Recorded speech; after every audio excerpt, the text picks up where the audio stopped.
Hello everybody, I am TorridReacts and welcome to another episode of TorridReviews, the show where I review what's hot and what's not. So as you all know, I am not the biggest fan of the Equestria Girls movies, and if my negative reaction videos to clips from the films haven't been enough of an indication, then surely my review of Friendship Games will be the dead giveaway.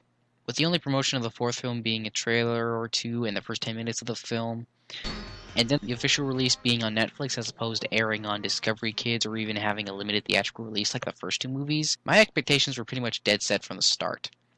And those expectations were, as you might guess, that this movie would fail utterly and epically, with Hasbro already showing they had no faith in it, that I would hate it and pretty much revel in its stupidity. So how exactly did my expectations hold up? Well, let's start with the music. The music for this film is okay. Just okay. It starts off with Legend of Everfree, which is an okay song if I must be honest, but it lacks any kind of lasting effect, and as of writing this, I've almost completely forgotten it already. It's basically just the film's theme song, and it fits, having a very campfire song feel to it, though I question the fiddle and banjo cues, making it sound almost like a song from an Applejack solo movie. Weirdly enough, there are also no campfire songs in this movie. Meanwhile, the visuals are truly boring. Just shots of the bus to Camp Everfree driving, and that's basically it. Apart from panning shots of the camp near the song's end. The last three films open with memorable if objectively generic visuals. At least with those openings you remembered how those movies started. Here, it's just a boring scene where basically nothing happens as music plays over it and the opening credits roll. And that's actually perhaps the biggest problem with all the songs in this movie. The visuals are boring. Going back to previous films, while most of their songs rated from average to bunk, at least the visuals were always fun and energetic. However, this film's songs basically just have people walking around certain areas and singing. There are no elaborate panning shots, no clever transitions, nothing. This, in my opinion, is by far the laziest the animation gets, and to me it really hinders the songs, as almost all songs prior relied on elaborate visuals to keep us engaged. Now I feel bored whenever someone starts singing. But back to the songs themselves. The Midnight in Me is about Sai-Twi worrying that the evil Midnight Sparkle personality she developed in Friendship Games still resides within her and will soon take over her. It's actually kind of dramatic and it does believably showcase Sai-Twi's fear, though it doesn't really have a decent build-up. It just sort of dives in midway into the melody. It's a shame as I actually really enjoy songs of this type. They have depth and paint another more believable picture of how someone might be dealing with inner troubles, rather than just sugarcoating a situation as these types of movies often do. Again, it's a bit of a disappointment this one wasn't handled better. Embrace the Magic is about Sunset Shimmer encouraging her other friends to use their newfound magical abilities to build the dock rather than just not use them and be in constant fear that they might activate and hurt someone. It's alright, nothing overly sappy, and it has some good dramatic climbs, but I wouldn't say it's anything to write home about. Though to the movie's credit, it does sort of seem like a reverse version of Unleash the Magic from Friendship Games. We Will Stand for Everfree is the villain's song of the film, and unlike Unleash the Magic, this one actually really works, and I think it's here where the music of the film shines brightest. As Gaia Everfree goes on about her twisted goal, there's a believable climb of tension as she only becomes more and more deranged. What's more, the visuals here actually really suit the song incredibly well. As the villain goes on about her intentions, the environment changes from friendly to menacing as the forest spreads around the helpless campers, adding to the tension and intensity of the villain. Legend You Are Meant to Be is just a snappier pop-rock version of Legend of Everfree that takes place during the fundraiser ball at the end of the film, starting out with a montage of the campers setting up the event and finally ending with Sunset and company performing the song. Apart from the mediocre visuals, I will grant that the song is a better version of Legend of Everfree, but not by much. Hope Shines Eternal is the end credits song, basically vaguely about the themes of the film. It has a simpler musical tone than Legend You Are Meant to Be, more akin to Legend of Everfree, but I'm far more likely to remember this one. Again, it's another song that's alright, but it's definitely no Shine Like Rainbows from Rainbow Rocks, which I think is the only song of the whole franchise actually worth listening to. Despite my disappointment over the songs in the movie, the score is sadly the biggest letdown. Every musical cue and track you hear just sounds like it was ripped from other movies and is completely forgettable. The music of this film does its job, doing all that the musical numbers need to do, but unfortunately the visuals are mostly boring and the songs aren't really anything special. It still bugs me that they pretty much discarded the initially established rule of characters singing out loud only when there's an intended performance, but by this point in the film series it's not too big an issue anymore. It's more of the norm. Like the last film, the animation is a definite highlight of the movie. The motions are fluid, the lighting giving off just the right effects, and for once the colors don't scream "buy our toys." Furthermore, the animators really seem to have taken to giving the characters as many odd and amusing expressions as possible, so even when I don't like certain characters, I still find myself cracking a grin at their wild faces. As for the design work, the film is immensely easier on the eyes than other movies.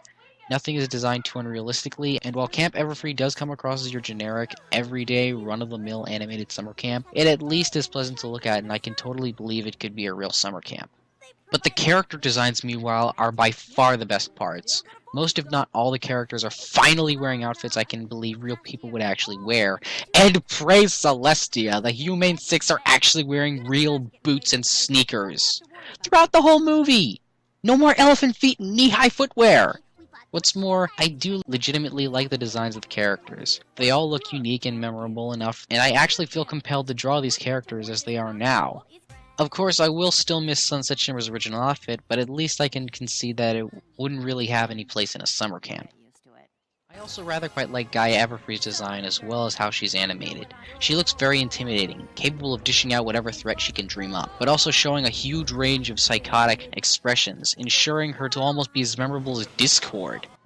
Unlike all the other boss villains in the past films, she actually delivers in terms of visuals and generally looks like she means business, even if she does come across as insane. The only real negative I draw from this, however, is the outfits given to the Humane 7 by the Humane Elements of Harmony. They look really garish and frankly kinda stupid, but I guess this was a visual compromise with Hasbro's marketing department, and given that this movie is essentially a movie-length toy commercial, it's inevitable there would have to be some compromises, so I guess I can't really argue.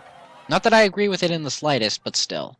The animation for this film is fantastic, far surpassing the levels of previous films and making this movie a whole lot easier to sit through. The visuals do a fantastic job of invoking a sense of wonder, ease, humor, suspense, tension, terror, and joy. It has its less than desirable bits that are hard to look past, but in the grand scheme they're small potatoes compared to what else is there.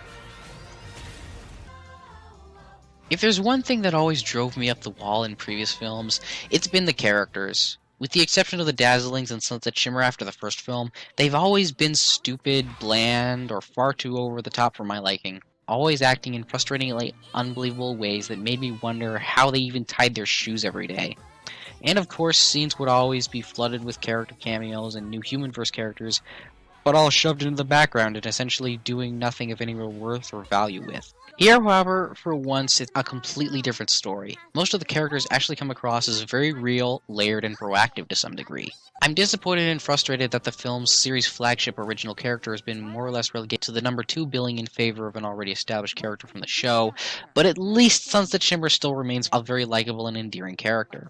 She never gets too serious or lets herself get too relaxed or distracted, always maintaining a nice balance between the two even when she has no idea what's really going on. She gets along really well with Sai Twy and comes across as a good sort of mentor or guide figure, helping her through her interpersonal struggles and being able to relate to her, convincing her friend not to give up on herself and instead stick around.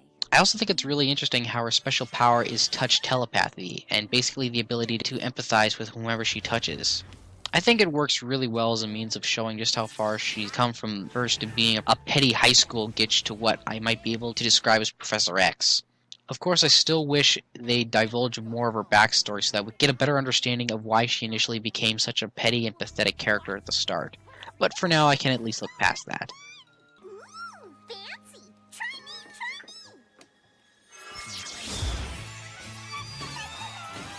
Ooh, taffy! That explains so much. Sai Twy Sparkle is a much more consistently written character here, and I do appreciate that, though I still wish she were less of a wet blanket in general and had more independence to her. I get that the incident with Midnight Sparkle has left her shaken and questioning her humanity and dependability, but in all honesty, she was pretty much more or less like this even before then. I don't mean to nitpick or lament about what could have been, but I still really wish she'd been introduced as a somewhat cold and calculating loner who obsessed over both science and magic to villainous levels, like fans had initially thought she would be. At least then her behavior in the film would seem more like deep development for her rather than her just being so wishy-washy. But all that aside, at least they do a good job of making her worries seem legit. I'm not entirely sure what her special ability is though. I think it's just general uber magic use. Unlike the last 3 films, the Humane 5 do come across as more of their own characters here rather than just being there solely because this is a My Little Pony spin-off and they need the main 6 to remind us of this. They actually come across as more proactive and self-aware as opposed to before when it seemed like their only purpose was simply to be there. That said, they don't do a whole lot, but when the chips are down, they actually come through without Sunset or Sci-Twi and actually take action. One might even say that this is a step up from the main 6 in the show. However, while we do get some major development on their part, in the grand scheme when compared to others, it's not much. Most of them do little more than just act the way like they always do, while others have very minor subplots which go almost nowhere. The only exception being Rarity's fashion show, and even then that's dropped and shoved over for something more interesting. Though I do find it extremely annoying how Rarity has been reduced to the one-note stereotype her pony counterpart was praised for breaking away from. Their individual powers are also rather creative, mostly, and befitting of their personalities. A nice touch to further sell them as characters and not just forced fillers. True, mostly the powers aren't very imaginative. Rainbow Dash can run at super speeds, Fluttershy can communicate with and possibly even command animals, and Applejack has super strength and endurance. I know, how original. However, Rarity and Pinkie Pie do have more creative abilities, such as Rarity's ability to make diamond-shaped force fields like in The Invisible Woman, and Pinkie Pie can turn things like sprinkles, confetti, and even marshmallows into energized, potentially deadly explosives like Gambit. To sidetrack for a minute, the individual powers of the Humane 7 also possibly give us a deeper look into their characters. Applejack's steadfast resilience, Rainbow's desire to be ahead and on top of things, Fluttershy's affinity for being gentle and getting along with others, I think that only happens to you. Rarity's protectiveness and willingness to contribute, and Pinkie Pie's sometimes out-of-control nature.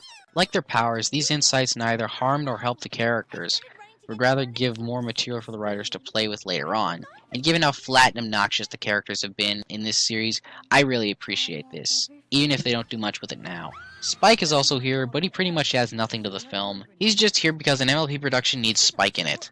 While I am in no way a fan of turning him into a dog in the first 2 movies, I do acknowledge that at least in the first film he was easily the best character. Proactive and intelligent when Pony Twilight was inexplicably acting stupid.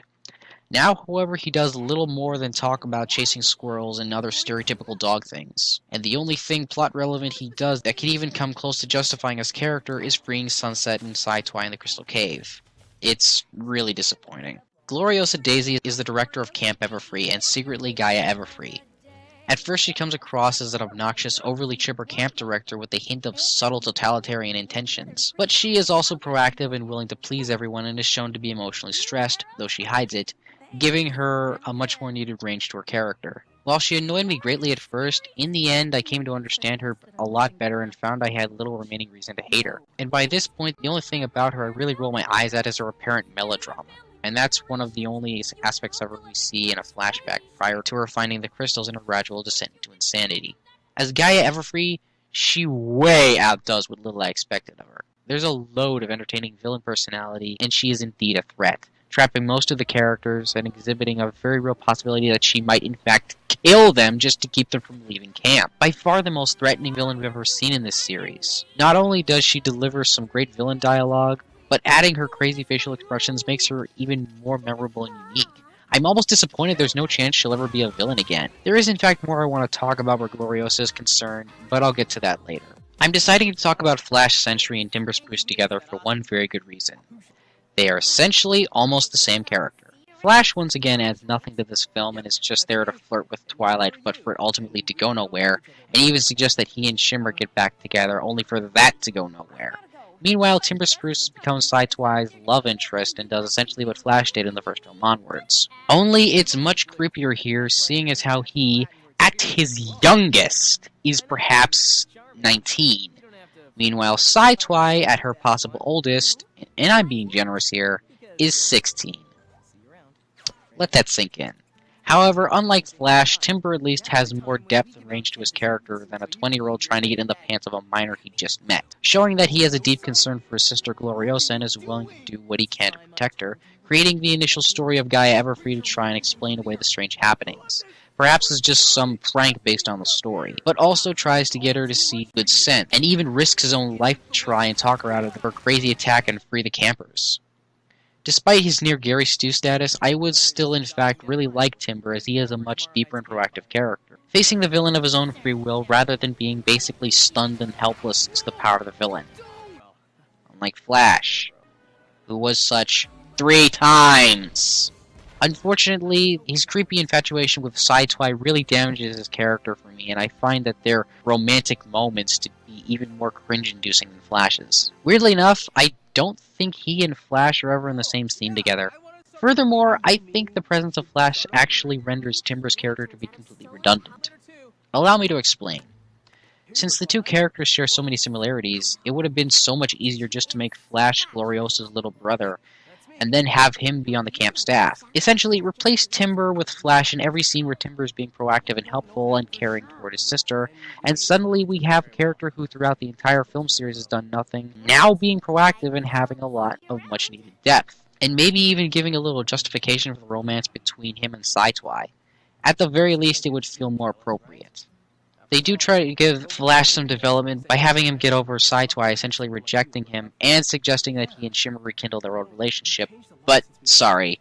As the saying goes, too little, too late. And I earnestly get the feeling that he'll be just as useless in the next movie. Speaking of useless, Principal Celestia and Vice Principal Luna are once again back, and once again, they are completely useless. They appear to be the camp counselors for Camp Everfree, but then aren't actually shown to be doing anything. And when Gaia Everfree attacks, they become trapped within the main cabin almost immediately. Why did these two dunces need to be in the movie? Why do the writers need to hammer into the ground that they are useless? Why did they even have to accompany their students to a summer camp? What principals accompany their students to summer camps? Who wants their principals with them away from home when school is supposed to be out? To be fair, they do exhibit a bit of range when having a mild disagreement over something that happened when they were younger. But as I said with Flash Entry, too little, too late. Worst part is you don't even need them. You have Gloriosa and Timber, who are actually running the camp, and quite frankly, they're all we need in terms of authority figures.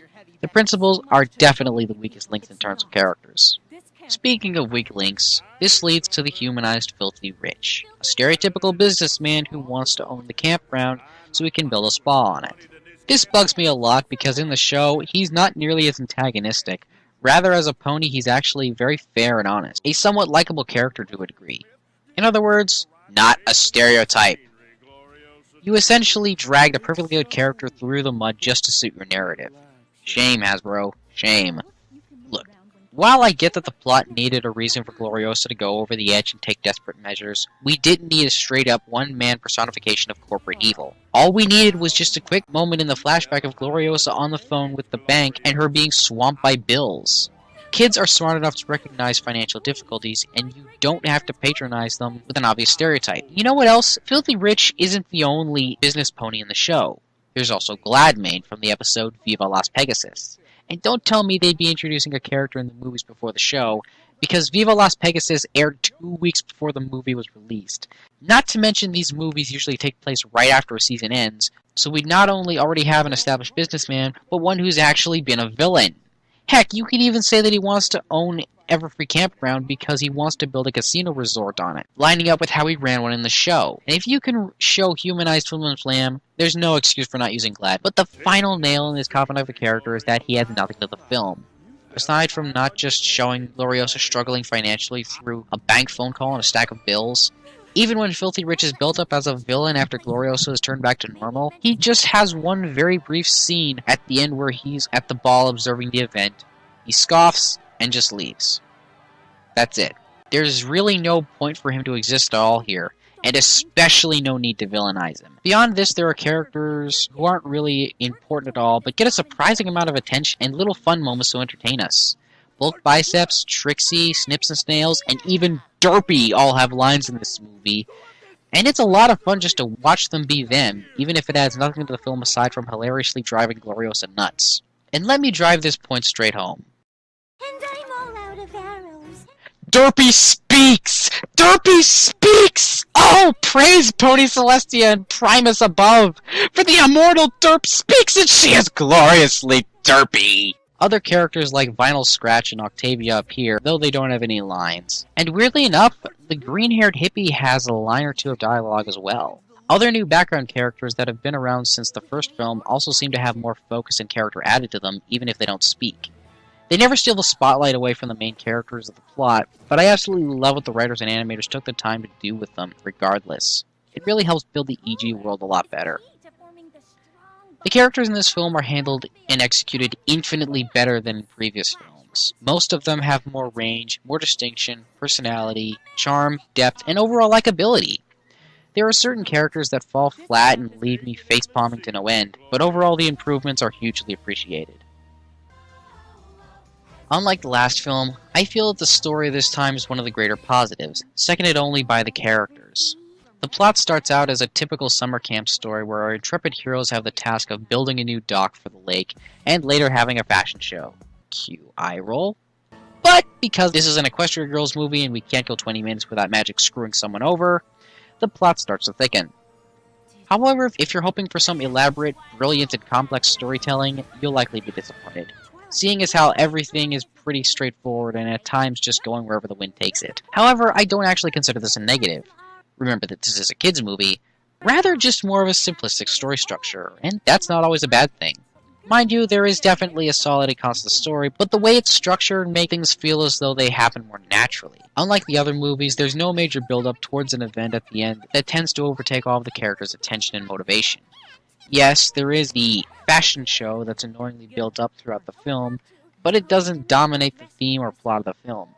Instead, far more focus is put into the characters and how they deal with various happenings and inner turmoil, and a mystery about whether or not the legend of Guy Everfree is actually true, or if it's just Timber Spruce trying to get his sister to sell the campground. In other movies, anything a character would do usually strongly related to the film's event. The Fall Formal, the Battle of the Bands, and the Friendship Games. And it's incredibly annoying. It's as though the writers don't trust the characters to carry the plot themselves, and so force in some contrived event that always ends with the big bad showing her full power and doing something evil. Here, though, things have turned around and more emphasis is put in the things we're actually interested in. Strange magical things are happening and Saitoi believes herself responsible. Forget about Saitoi and Timber's forced romance. Let's focus on this! The Humane Six start getting strange new magically triggered superpowers. Who cares about the fashion show? Let's build on this! Gaia Everfree could be real after all. Ignore the dock building. This is actually interesting! The pacing must also be applauded. It doesn't immediately rush to the next interesting plot point, but rather lets these things progress at a more believable rate. Like the Humane Six learning to control their newfound abilities, the mystery of Gaia Everfree, or Sunset helping Saitoi overcome her self-doubt. And of course, things like the dock building and rebuilding. Oh, come on! We literally just finished building that! Are used in such ways as to progress and develop the characters rather than just using their developments to speed the plot along or just go off on a series of one-note jokes. The new magical abilities of the Humane Six are done far better than in prior movies. As opposed to shorts not actually in the films, where they just first get their powers and then showcase them, here they actually do end up doing more harm than good when they first discover them. This realistically scares them and worries them that they might end up hurting people and themselves. Another improvement, as opposed to when they didn't even question their abilities. But as the story progresses, and with some helpful prodding from Shimmer, they do grow accustomed to their powers and learn to utilize them to their advantage without doing any harm. The best example of this being Pinky, who actually learns how to use her explosive powers precisely to make nail holes. Dang! It's also interesting how their single powers are not a range of magical abilities, and this helps to make them feel less generalized and more unique. Aside from the whole magical happenings, the most interesting aspect of the story is Sunset and Saitoi. I still have some major beef with how horribly mishandled Saitoi was in the last film, and hold to my beliefs that her transformation from an awkward, shy girl to a raging magical maniac pretty much made no sense. But I can say that her development in this film is definitely an improvement. While it doesn't make any mention of the stupidities of the situation, and why would it? They never did with Shimmer during her development. It does at least consistently characterize her throughout the story. She fears that although her Midnight Sparkle persona was defeated, the darker side of her is still strong within her and will one day come out and take over completely. And all throughout, she keeps trying to get away from her friend as she fears she will only end up hurting them. Sunset Shimmer, meanwhile, has come to terms with her past and has clearly moved on, now taking it upon herself to aid a kindred spirit through a difficult time like she once went through. Both these characters play off one another really well, as Shimmer never comes off as too invasive, and Saitwai actually succeeds in not being a total pity party. The romance between Saitwai and Timber Spruce goes absolutely nowhere and puts a nice big black creepy mark on Timber's character. Seriously, with all the more serious stuff going on in this movie, why does anyone need or want a contrived romance subplot thrown in there? For that matter, the implied future romance between Flash Sentry and Sunset also goes nowhere, and just serves to annoy me immensely. Is it really so hard to make Flash do something that doesn't involve a romance? There's also the subplot of rebuilding the dock. It's not very big or crucial to the story, but it is surprisingly funny to watch, especially when the dock keeps getting completely destroyed over and over. Oh, come on!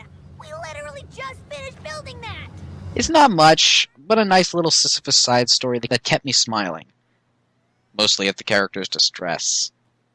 As for the mystery of Gaia, well, it's sort of a mixed bag, mostly for me. To better explain, because how the early clips started, I initially assumed that Timber would turn out to be the monster all along and worked entirely to suit her own selfish purposes, seeing as how it lined up perfectly with Scooby-Doo Camp Scare. However, while I did get it right that it would be more or less ripping off a Scooby-Doo Camp story, it was in fact ripping off an episode of What's New Scooby-Doo, in which a member of the camp staff tries to protect the camp from a greedy businessman by dressing up as a dangerous monster. It's a mixed bag for me, mostly because while it is in fact ripping off a superior story as opposed to an inferior one, it's still somewhat a jarring coincidence.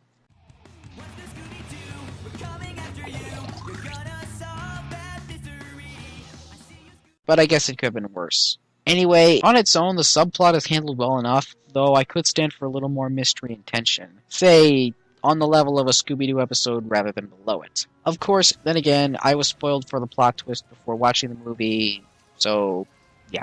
I also like how the plot twist and reveal of Gloriosa being Gaia Everfree interrupts the fashion show, as if the film is acknowledging how pointless and irrelevant it and events like it in past films are. And then, finally, we have the climax. The big epic battle. And by golly, have we all been waiting for this one. In previous films, the main villain would always power up into her ultimate form, float, and look menacing. Perhaps enslave her onlookers or just throw magic about. Then the Humane Six would inexplicably power up, the villain would fire blast at them, and then they'd fire back to defeat the villain with a one-hit KO. These climactic battles always felt to me like the cheapest ways out. The paths of least resistance that filled the most criteria, yet actually did the least in terms of substance. But this is most certainly not the case here. Not only does the villain come across as a truly legitimate threat with very clear intentions, but she actually shows her power by encasing everyone in a prison of trees that prove near impossible for anyone to break through. What's more, not only are the Humane Six's powers built up prior and so don't just feel like Deus Ex Machinas, but even before Sunset and Saitwai show up, the Humane Five start fighting Gaia off, not just throwing a single blast at her, but actually using their powers in creative ways to combat her. Where was this in the last 3 movies? And it's not just a single blast that defeats Gaia in the end, but rather the final key moment of character development for Saitwai as she taps into her inner power and faces her darker half.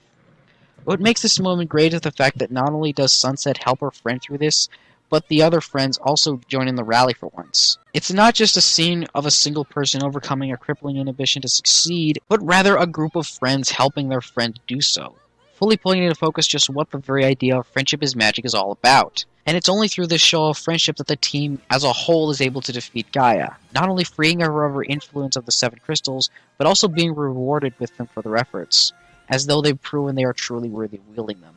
Though if I may sidetrack for a moment, it's undeniably clear that these magical crystals are meant to be this world's elements of harmony. Yet they're never stated as such. We're not stupid. We can clearly tell what they're clearly meant to be. So just say what they are already! This is especially infuriating given how in this film Sunset talked as though she knew even more than Pony Twilight about the equestrian elements of harmony. What are these? I'm not sure. Don't try to tell me she wouldn't make the connection after all of that. I also find it quite odd how there are 7 elements and each one corresponds with the colors of the main characters. Though perhaps they'll get into this in a later film. That aside, it all comes together very nicely. The action is fantastic, the tension is tight as ever, and it genuinely feels like a real fight rather than just a pretty light show posing as a climactic showdown. Afterwards, the story ends on a ball meant to raise money for the camp. I would strongly question having it in the Crystal Cave, given that generally only bad things happened in that cave, but I suppose that's just me. It's your standard wrap-up scene, very similar to the fall formal ending of the first film, but at least here all the sappy, happy ending stuff feels earned and deserved by the heroes. So while it has its cringe moments, I can't really say too much bad about it. Furthermore, there's also something I didn't quite pick up on at first until the end of the film. As Gloriosa and Timber stand on the dock in silence, they look a little sad and maybe worried. But why? They won and the camp is saved, isn't it? And Gloriosa is cured of her insanity, so what's the problem? But then I realized, while the two of them may be in their 20s, they're still relatively young, and apparently the camp has been in their family for at least 3 generations. So, why are only these two running the camp entirely by themselves? It's never said, but to me the implication is dead clear. Both of their parents are dead and they've been left to run the camp by themselves. This explains why Gloriosa was so fixated on saving the camp. It's not just because it's family property, but because it may well be all the two siblings have left of their parents. I really have to praise the writers and animators for doing this, and doing it in such a way that it doesn't feel forced, cheesy, or even cliched, but natural, simple, and subtle, letting us figure it out to ourselves without explicitly stating anything, fully developing two characters who existed purely for the sake of the movie and rounding them out completely. I would have never expected one of these movies to pull this sort of thing off, and yet they did, and in my opinion, they did it brilliantly. And if I can sidetrack for a minute again, this might even explain why Applejack maintains such a country girl persona, even if she lives in the suburbs without any evidence of a farm life. It could very well be that her family did in fact live on a farm, but after her parents died, the remaining family couldn't maintain it and they had to move. And Age's insistence on looking like a cowgirl could be to her all she has left of her deceased parents. This is something of an important note for me because for a while, I'd always thought of human AJ as a poser. That she acted on the part of a cowgirl to fulfill her own fantasy, as opposed to Pony AJ, who actually was a farmer and cowgirl, who persevered in spite of her parents' deaths. Well-done moments like these can do more for just the characters they focus on, but at the same time, they can also give the same amount of depth and dimension to other characters as well. The only real disappointment I draw from this is that the writers never took the opportunity to make any parallels between Gloriosa and AJ, or at least none too obvious and outright anyway, and develop her character a little more, rather than just having her roughing it, and for that subplot to go absolutely nowhere. There is also a moment that acknowledges the unknown history of the human-verse elements of Harmony, and teases towards the plot of film number 5, though there's not really a whole lot I can draw from it. But I am actually interested. Finally, the film closes us off with an after-credits scene showing our heroes celebrating the completion of the dock, again, and Pinky accidentally obliterating it with sprinkles and marshmallows. It's not an essential scene to the movie, but it is pretty funny, and I would definitely recommend sitting through the end credits to see it. Or, just watch the scene separately on YouTube. While it won't be taking home any awards and is arguably less complex than the plot of a Transformers movie, the story for this film is still pretty good. It has good humor, the drama is handled very well and respectfully, and the action is actually entertaining. And for once, I don't feel like I'm being beaten over the head with any kind of moral or plot point. In my initial reaction videos, I suggested that rather watching this film, your time would be better spent watching Rooster Teeth's animated web series Camp Camp, which at the time I felt to be an infinitely superior story about a summer camp than this. But do I still hold to that view today? Well, in spite of all the praise I've given this movie, I do still feel that Camp Camp is the superior animation. The characters have more range, the stories feel more complete, the humor is sharp and always hits hard and true. You can't control me, white devil!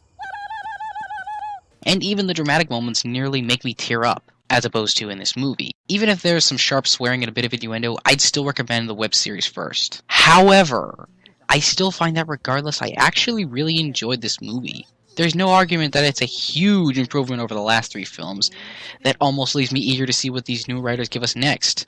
The animation is top-notch, the characters are wonderfully three-dimensional, and the plot is a long-awaited breath of fresh air, even if the music is mostly subpar. I still hate the Equestria Girls film series overall and will attest to my dying day that there are so many opportunities these movies shamelessly wasted.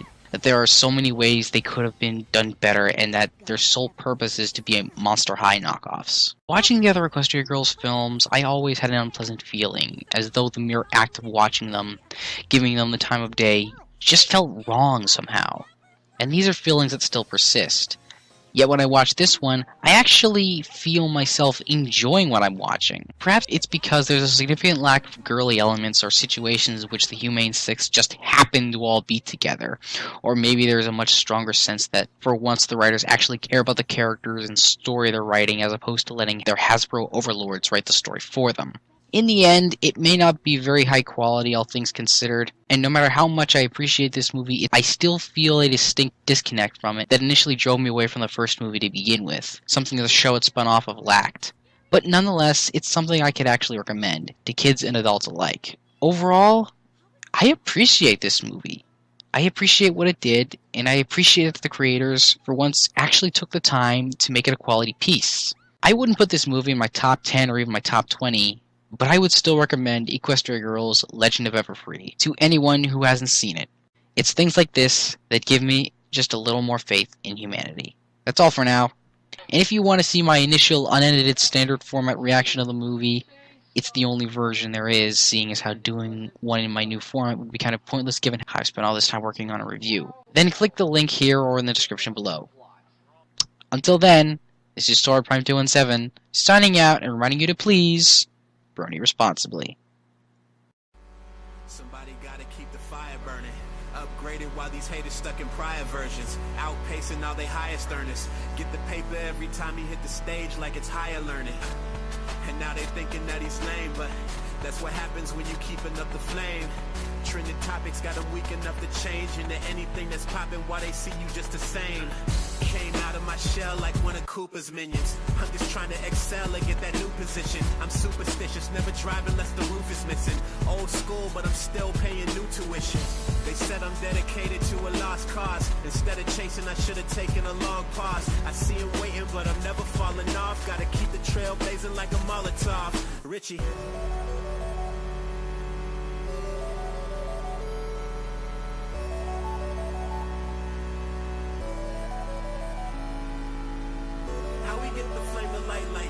So lame, why he acting all nice like that? He's such a geek, why he talking all white like that?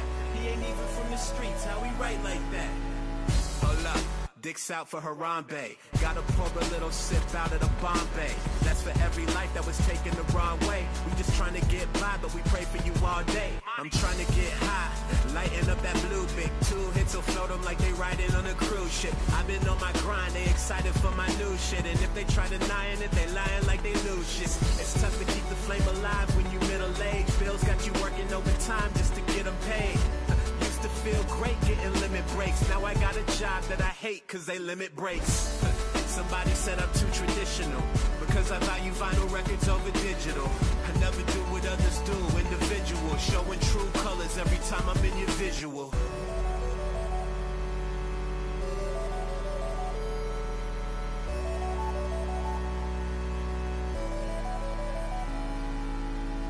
How we get the flame to light like that? He's so lame, why he acting all nice like that? He's such a geek, why he talking all white like that? He ain't even from the streets, how he write like that?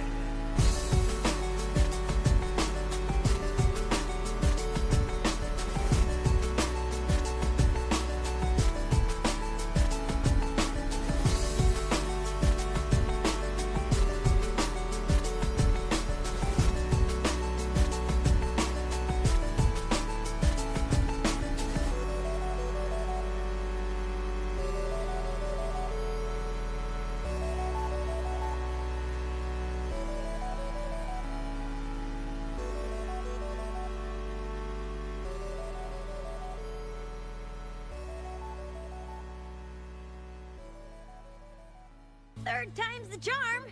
Or is it fifth? I've lost track. Let's celebrate!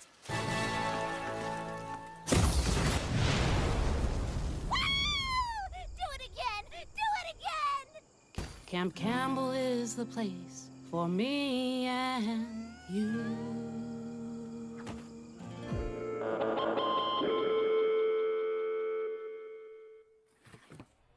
Muffins!